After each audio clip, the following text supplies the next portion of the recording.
My entitled sister is demanding that I hand over my entire savings, otherwise she's gonna lose her house, as she is now actively guilt-tripping me into handing over pretty much everything I've saved up, all because she was irresponsible with her own money. And at this point, I really just don't know what to do. Welcome back to Am I the Jerk, the only show where you can discover that yeah, sometimes my siblings make terrible financial decisions, and then suddenly it's my fault in some way. Crazy stuff goes down here, so please subscribe to Am I the Jerk and click the bell to turn on notifications. Let's get started. Okay, so my sister and I lost our dad a couple of years ago. He left both of us some money, and I chose to be careful with mine. I've been working, I've been saving, and planning to use it as a down payment for a house and maybe go back to school later. Well, my sister, on the other hand, spent most of her share pretty quickly. She and her husband upgraded their lifestyle with a new car, expensive trips, and home upgrades. Now, I didn't say anything because it was her money, but we've never really been close, especially since she got married. Her husband's always been kind of disrespectful towards me, and even made some rude comments about our dad in the past, which I never fully got over. Recently, things have gone downhill for them financially. Her husband lost his job, and they're now behind on mortgage payments and other bills. My sister has been coming to me more often, venting about how stressed out she is, and at first, I just listened, but then she started hinting that I could help her out, and it's right about here that things went downhill. Eventually, she outright asked me to give her a large portion of my savings to help them catch up and avoid losing their house. She promised that she'd pay me back once things got better, but honestly, I don't see how that would happen anytime soon. So I just straight up told her no. I said I wasn't comfortable risking my financial stability, especially since I've worked hard to build it up and have plans for my own future. Well, when I said this, she completely broke down, calling me selfish and heartless. She said, "Oh, you're choosing money over family," and that I'm letting her struggle when I have the means to help her out. She even brought up my nephew, asking me, "Well, how can you even begin to say no? He's gonna lose his home." My aunt then told me that she understands both sides of it, but warned me that this could permanently damage my relationship with my sister if I don't step in. And now my sister keeps texting me, sending pictures of her family, and saying I'm turning my back on them when they really need me the most. And right now, I really feel guilty. I feel like I'm failing as a sister and an aunt, but at the same time, I feel like I'd be throwing away everything I've built if I give in. So seriously, am I at fault here? Am I the jerk in the slightest for not wanting to hand over my savings to them? Because right now, I feel like I'm stuck in a corner and I just don't know what to do. Okay, this is so obnoxious because your sister is so selfish, dude. Seriously, let's think about it. She spent all of her money and was like, let's get a new car, expensive trip, and not save any of it. They clearly didn't plan anything in their life. They literally said, oh, let's spend it all and worry about it later. Well, congratulations, older sister. Later is literally at the doorstep knocking on your door. And your solution to this does not involve me giving over my money, dude. What's happening right now? If your sister really cared about family and financial stability, then she wouldn't be going to you to be like, here, you take my spot and be poor. I can't handle this. Bro, I'm sorry that you might be losing your house. I'm sorry that your husband lost his job, but that's not my fault. I'm not responsible for that crap. While you were spending your money, I saved my money. I kept it in a box and I said, no, I'm not spending this. You didn't live your life in an irresponsible manner and then turn to everyone else and be like, it's your fault if you don't help us. Even if you make it simpler,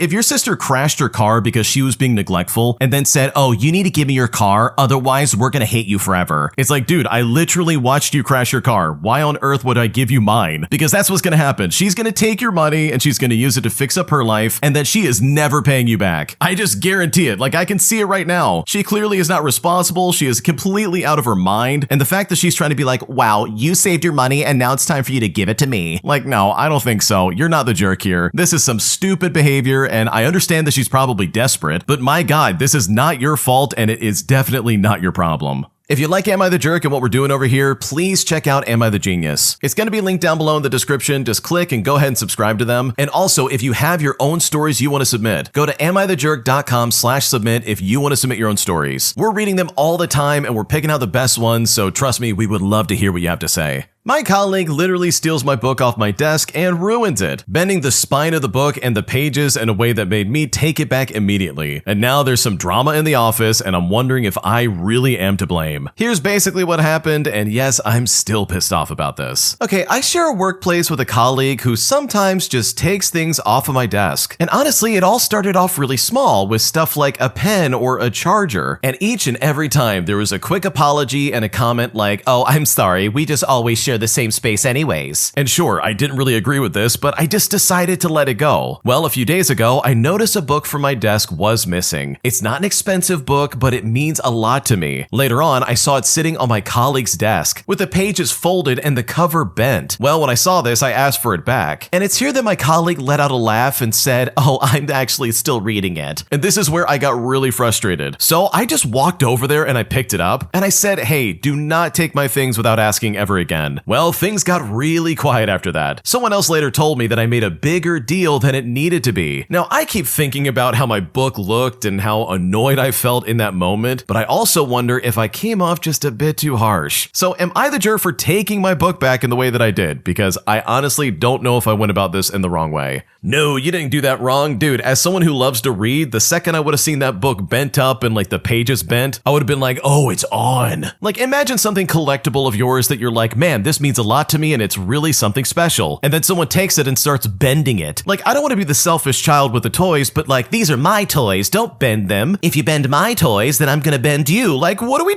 doing? Don't do that. Like, people, we use like pieces of paper or like, I don't know, a small string to mark our place in the book. We don't fold the page like a caveman. What are you doing, bro? So no, you're not the jerk. As someone who loves books and loves reading books and loves my books not looking like they've been bent to pieces like it's coming straight out of the high school library, yeah, you deserve to take the book back any which way you want. And anyone trying to be like, wow, you're making this into a bigger deal than it needs to be, those people suck and they are not your friends, and I would ignore them entirely. Today, I found out that I seriously think I'm dating my stalker, and now I really don't know if I should break up or not, especially after I found a box of photos of me that I've never taken before, as I pretty much discovered that my boyfriend's been following my every move for God knows how long, and now I'm feeling very scared and creeped out, and I seriously don't know what to do. Here's what's going on. Okay, I really don't even know where to start with this, but I just want to say that this isn't a cheating story because I almost wish it was. My boyfriend and I have been together for about a year. He's quiet, he works a lot, he doesn't really use social media, and he doesn't have many friends. And I think he's the kind of person that you would describe as safe. Well, last week he asked me to grab something from a drawer in his room while he was outside, but when I got there, I accidentally opened the wrong one. At first I thought it was junk. I mean, it had old papers, random stuff, nothing really important, but there was a small box underneath everything. Not well hidden, but just not something that you'd notice unless you were actually looking. When I opened the box, inside there were photos, and not just like normal photos. And no, it's not anything illegal before anyone jumps to that conclusion, but these photos were just unsettling. They were all of me, not selfies I sent him, not pictures from my social media. These were taken without me knowing. Different days, different outfits, different places. Some were from outside my job, and one was from what looked like across the street from my house. A couple of them were like inside his car, angled like he was watching me walk somewhere. I don't remember him being there for half of them. Well, after spying this, I decided to put everything back to how I found it. I haven't said anything, and I've been acting completely normal, and he has no idea that I know about this. But the part that's messing with me is that he's still normal about everything. In fact, he's sweet even. Nothing about him has changed. If anything, he's been more affectionate this week. But now, I don't know what to do with this. I don't know if I'm overreacting or if I just found out I'm dating someone I don't actually know at all. I haven't told anyone in my real life because saying it out loud makes it feel real. So seriously, how in the world do I handle this? Because I really don't know what to do. Oh my God, dump him. Oh my God, you're dating a stalker. I just had to say that part out loud, but let me explain. If I found out a girl I was dating had pictures of me from before I even knew about her, I would be running for the hills, bro. First off, yep, I absolutely would steal that box of photos and use it as evidence, but also I would dump this person so fast it's not even funny. Cause this is weird, dude. Like, this guy's trying to act like, oh yeah, nothing's wrong. I've only been following you for God knows how long while you didn't know about it. You know, taking pictures of you outside your house or outside of your work, literally photos of him in the car following you while you're walking. Like, good Lord, dude, that makes me want to check my closets and make sure nobody's in there. Hope there's not a monster around the corner. Oh wait, that's my boyfriend. Like, what are we doing, dude? So yeah, you have officially discovered that you are dating your stalker. Congratulations, you didn't know about it beforehand, but guess what? You do now. And I can confidently say I would head for the hills with that box of evidence in hand, because this sounds super sketchy and I just would not take any risks. Am I the jerk for telling my roommate to stop eating my food after she borrowed my eggs for the 5th time? Because right now I'm at my breaking point and I really just don't know how to handle this. Here's what's going on. Okay, so my roommate and I have lived together for about 8 months. We split rent and utilities evenly, but we've always done our own groceries because she's vegan and I'm very much not. For the first few months, it was fine. Like, we literally had no issues. We would occasionally share snacks if one of us offered, but that was about it. But lately, she's been helping herself to my stuff without asking. It started with a bag of coffee, and then some cheese, and then a whole carton of eggs. I let it slide a couple of times because whatever, it's just eggs. But last week, I came home from work craving an omelet, and I found my last 3 eggs gone again. I mean, the carton was still in the fridge with just the empty spots sitting there. I texted her and I asked her to please stop taking my food without checking first. She then replied by saying, "Sorry, you're right." But then yesterday, I saw her using my butter. Not vegan butter, like my actual dairy butter. So you know what? I went out and I bought a small fridge locker and I put my stuff in it. When she saw it, she said that I was being dramatic and that, oh, it's just food. But it's like, dude, I'm so tired of paying for 2 people's breakfast. So honestly, am I the jerk for locking up my own groceries? Like, have you ever been in this situation before? Because I really feel like I'm going crazy. Okay, dude, I gotta be honest with you. I don't think your roommate is vegan at all. Because if she was, she wouldn't be using butter that's like made of dairy. Like, what are we doing right now? She's also eating eggs. Like, come on now.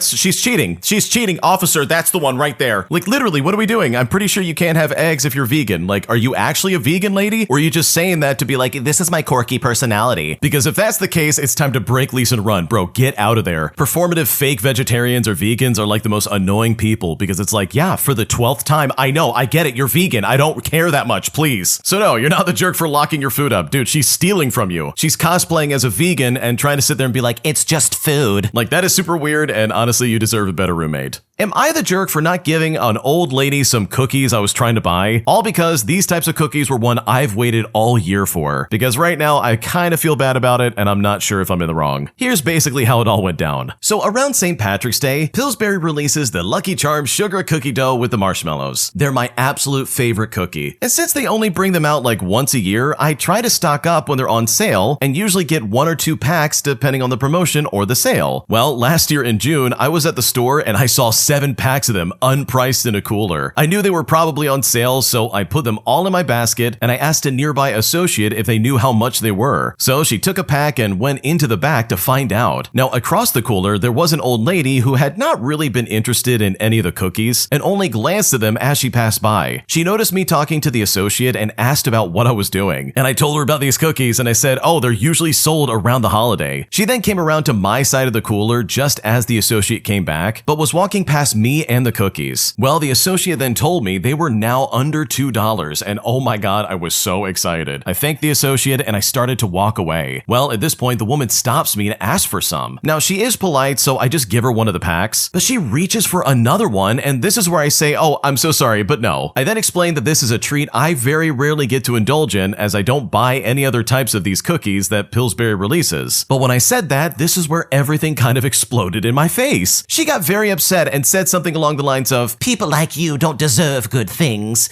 You're very selfish, you know, and started telling the people around us what I was doing. And just then, another woman gave me a dirty look, so I hurried out of the aisle with my basket. Now, I told my friend this story recently because I saw the cookies again, and she told me I was inconsiderate and selfish. Because what if the woman wanted those cookies for her grandkids or something like that? What if she was on low income? She said it was big back behavior, and that now some poor people didn't get a tasty luxury all because of me. So seriously, am I the jerk here? Because I'm kind of thinking I did a bad thing here, and I honestly don't know what to do about it. Oh no, you're not the jerk. This is survival of the fittest, baby. If she wanted those cookies, first off, she should have known about them, and second off, she should have grabbed them while she could. And I'm not trying to be heartless or mean, like honestly, that's not what I'm trying to say. But in my opinion, it's all fair game, dude. Like, hey, if she got there first and said, no, I'm keeping all of it, then guess what? She's keeping all of it. And I think you giving her at least one of those was like, okay, I'm trying to be nice, here you go. But for her to then reach into your basket and be like, no, I need more. Like, no, dude, keep your grubby, weird, old, decrepit hands away from me. Also, I would not care for a second if she actually turned around and said, Look what this person's doing, how dare they? They're stealing the Pillsbury cookie dough, I can't believe them. I would be like, yeah, I am taking every single one of these and none of you are getting it. It's on sale and I don't care. Because seriously, this ain't a charity, bro. I got here first and I got the price, baby. I'm taking all of that. So no, you're not the jerk. This lady didn't even want this product. And the fact that she's trying to like guilt trip you and be like, wow, this is why we can't have nice things. That in my opinion is just the balking of a sore loser, and that is not your problem. Would I be overreacting if I broke up with my girlfriend after she quite literally broke my trust and essentially showed that she doesn't actually like me? Because right now I'm completely blown away by the way she's acting, and it's honestly gotten to a point where I just don't know what to do anymore. Here's what's happening. Okay, so I broke up with my girlfriend last night for what I found on her phone. Now, a few weeks ago, she told me that she had deep dived my phone months ago and didn't tell me. And apparently she found things that upset her, like me telling friends about our arguments, but honestly, there was generally no issue or arguments with us. Now, I really don't take any issue in that. If that's what you need to do to gain trust and be happier, then that's no problem. And so with that, last night I decided to do the same thing, and holy crap was that a mistake. We've been together for almost a year, and now we live together and we work together, which is where we met, and my entire future in my mind has her. Well, on her phone I found out that she's been pregnant for 2 months or something like that, and didn't even bother to tell me about this. And she either had a miscarriage or she got rid of it, if you know what I mean. I was never told about any of this, and we had baby plans so early on in the relationship. So when I found this out, it hit like a truck. Also, since we work together, there is a customer who used to frequent the shop, and she was really flirty with him, even in front of me. We have had a few small arguments over it, and she promised not to do it anymore. The last argument was 6 months ago, and the fact that her friend calls him her work boyfriend honestly just kind of sets me on edge. She lied and said she didn't know why her friend would say that, and yet he still goes to the shops that she works at and they talk. Well, I straight up just asked him about this like 6 months ago, and he says in fact he doesn't go to her shop, so I knew she was lying. But you know what? I was in love with her, so out of sight, out of mind. On the phone after the last argument we had, she tells her friend that, oh, it's not my fault that he's just so sexy. Man, I miss him so much. And this is truly something I just can't forgive. It's not her fault he's attractive, so she flirts and disregards my feelings. He's even flat out called her a flirt and a princess and all this other stuff in front of me because he didn't know that we were together. There are other things too, such as agreeing with me on many things and then talking horribly about me to her terrible friend. Her friend said such horrible words about me on the messages, and she let it happen even when I've done nothing wrong. I have spoken to many people that she knows, including family members, and they all say this friend is trouble. So right now I kinda need some advice. She was my best friend and my safe place and my future, and I feel like I can't function without her. She was my world, and now I have nothing, like literally no one, and I don't want to go back to work for obvious reasons. What should I do?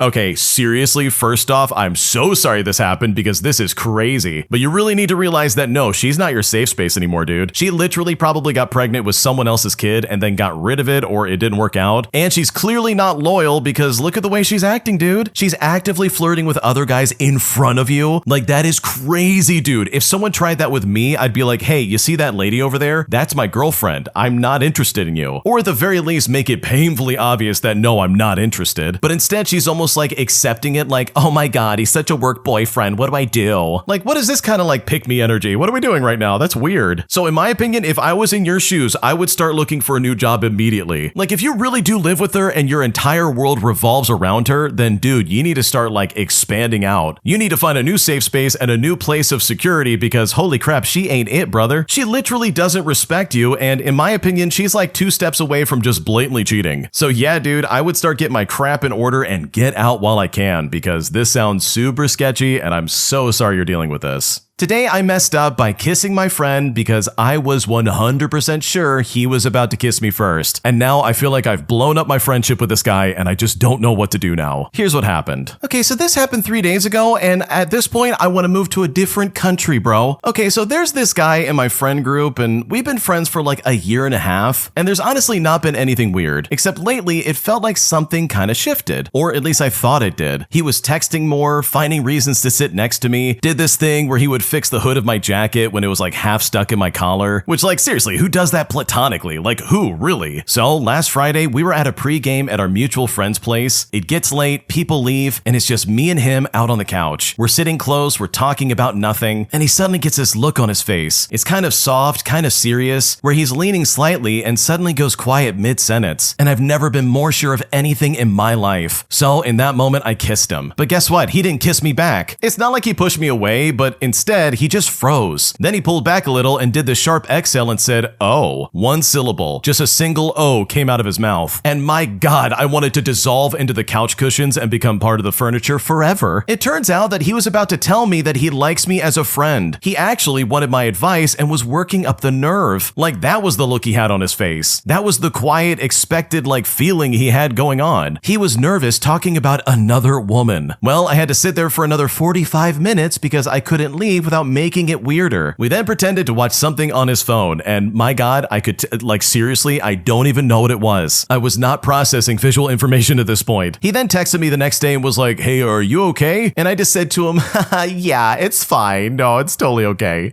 And you know what? I have not opened anything since. I have to see him Friday in the same friend group because they will be there. And honestly, right now, I am not okay. Oh my God, I'm so sorry, dude. This is horrifying. This literally is my worst nightmare, I think, of all time, is like reading the room wrong and being like, "Oh, I kissed her and she didn't like it. Crap. Now I've just completely dropped a grenade on our friendship and it's over. Like, pack it up, people. There's radiation in the area and I just screwed everything up." But like, all jokes aside, dude, you should absolutely talk to him and like try to at least discuss it. I know the thought of that is probably like, "Oh, I'd rather play in traffic," but like, dude, you never know. You could just explain like, "Hey, it was spur of the moment, you thought you were acting on something that he was giving off," and then if you really do like him, then be like, "And I like you, and we should date if you want to." And if he says no, then just leave it at that. But yeah, I think ignoring the elephant in the room is just gonna make things worse, in my opinion, because otherwise there's just gonna be this like weird tension between the two of you, and that I think is gonna make things worse for the entire friend group. But regardless, this is hilarious. I'm sorry that it happened, don't get me wrong, but oh my God, this is funny. And hopefully it all works out because yeah, this is a rough situation, buddy. And entitled Karen demands that I add her order to another customer's bill simply because the other customer is her ex-boyfriend, as she claims he should be responsible for everything in her life. But when I say no, this lady goes into an absolute spiral, freaking out on me in a way that I honestly never expected. Here's how it all went down. Okay, so this happened about 6 years ago, back in 2019. So I was a 21-year-old at the time, and when I was still living in New Jersey, I just finished college and I was working as a shift manager at a fast food restaurant, which of course I'm not gonna name, while also doing my tattoo apprenticeship. One day, one of the cashiers, who I will call Jane, came up to me and asked for help as there was a situation in the counter that she didn't really know how to deal with. At the counter was this man, his son, and behind him was this woman with 2 younger kids. The man then explained that he's the father of his 10-year-old son, and the woman behind him is his ex, who is the mother of his son, but he is not the father of her 2 other kids. He had custody of his sons today, so he was taking him out for lunch and to try and visit a museum, but the baby mama and her 2 other kids, as he called her, just so happened to also show up at the restaurant at the same time that he pulled up. She was demanding that he also treat her other 2 kids for lunch and take them to the museum as well. But the man said he is responsible for his son and only his son. His ex then tried to interject, saying that she didn't want her kids to be left out while the oldest kid, the son, got special treatment and that their dad's not in the picture. That being said, she wanted the man to pay for the lunches of her 2 other kids as well. I told Jane that I'll take it from here, and the man told me that he'll order 2 combos for himself and his son. And as I was taking the order, this woman literally then tried shouting the order of her 2 other kids. At this point, the man and his ex then started arguing again. And then the man turned to me, adamantly stating he will only pay for his order and that of his son. Plus, on top of that, he will be paying in cash. But this woman then started shouting at me that I need to add her order to his as well. But I just told this woman that she will need to wait her turn. I mean, the man paid for his order and waited. The woman then came up to me, gave me her order, plus that of her kids, but when I told her the price of her 5 combos for herself and her 2 kids, she then asked if her ex had already paid for all of it. I told her that his order was only for himself and his son, and that her order was separate from his. And it's also like I only took her order after the man paid, so yeah, we're not going back on that. This woman then started screaming at me and how hard it is for her to be a single mom. She says she doesn't have the money to pay, and then she began pointing at her ex again, saying that he should have to pay for her order because he he's single, has a full-time job, and lives by himself. Well, the man then spoke up and started shouting, reiterating that her other 2 kids are not his responsibility. Now, at this point, I told the woman that I sympathize with her, and I genuinely do, but unfortunately, I can't just add her order to that of another customer who already paid. Not to mention the fact that he very specifically said he would only pay for his order. I then asked her if she's still paying for her order or if I need to cancel it. And it's here that she literally tried to grab the credit card her ex had, but he pushed her off of him. And then after that, she left the store, telling the man to take her other 2 kids with him to the museum. And yeah, you heard that right. She legit just left her kids with him. Now, at this point, I did not know what else to do. But the man then told me that he'd also like to buy some fries and chili for her 2 other kids. And then he just told me that he'd drop these kids off at his ex's place himself. I then told him not to bother paying for the extra fries as it was on the house, and I'll just add extra fries to the existing order. Because from the sounds of it, this guy definitely had a very rough day. Okay, I kind of see why that guy broke up with that lady, because holy crap, that's an entirely different level of crazy in my opinion. Who in their right mind would be like, oh yeah, you're gonna pay for everything that I've got because you're single and you have a full-time job? It's like, dude, no, I'm not gonna pay for anything for you, and I'm only gonna take care of my son. Like, what's going on right now? This lady literally has kids with another man, and she's trying to be like, these are your responsibility too. And it's like, dude, no, it's not. That is absolutely not how it's gonna work. And I love the fact that she literally tried to get on the original poster and be like, oh, come on, you're supposed to help me out. And it's like, dude, I just work here. I'm not interested in some weird pseudo custody battle, dude. Like, get a grip. But I think overall, I'm like super blown away that that guy willingly said, okay, I'll just drop these kids off and I'll buy him some extra food or something. Because if that was me, dude, I would literally report her or something. You can't just drop your kids off with someone who is not their father and be like, it's your responsibility now. Take them to the museum for all I care. I'm out of here. Like, seriously, that's some bad behavior, man. You're not a good mom if you do that. So yeah, I think the original poster handled this perfectly. And I can only imagine how funny that must have been later on thinking about it and like talking about it with coworkers. If you like Am I the Jerk, you're probably going to love Am I the Genius. Check it out, link down below in the description. Also, go to amithejerk.com/submit if you would like to submit your own stories. My girlfriend went on a girls' trip out to a cabin, only to then return a completely different person, as she went from a bubbly, joyful person all the way down to this reserved and very quiet individual who looked like she was trying to hide some kind of secret. But after doing some digging and trying to figure out what happened on this trip, it was eventually revealed that my girlfriend had straight up cheated on me while she was on vacation. And now I've decided to break up with her and move on with my life, even though this is the hardest thing I've ever had to deal with. Here's how it all went down. I'm a 25-year-old male, and I've been with my girlfriend for a couple of years now. We've been living together for a few months, and things have been mostly really good. Like, yeah, little arguments here and there, but nothing major. Well, last weekend she went on a trip with her college friends over to this lake house or cabin that one of their families owns. It was something that was just for the girls, kind of like a last summer thing before a couple of them move out of state. And you know what? I was totally fine with it. I told her to go and have fun because I literally had no issue there. But when she got back, something felt off immediately. Like, she walked in and just barely looked at me. She gave me a quick hug and then went straight to the bedroom to unpack. She didn't even say that she missed me or anything like that. We usually text a bunch when we're apart, but she was kind of distant the entire trip too. Like, she was giving shorter responses and slower replies. Ever since she's been back, she has been weirdly quiet. Not mad or anything like that, but just really distant. She's been zoning out, not really laughing at stuff like she usually does, and just kind of flat when we talk. I asked her how the trip was, and she literally said, oh, it was all right, and then would change the topic really fast.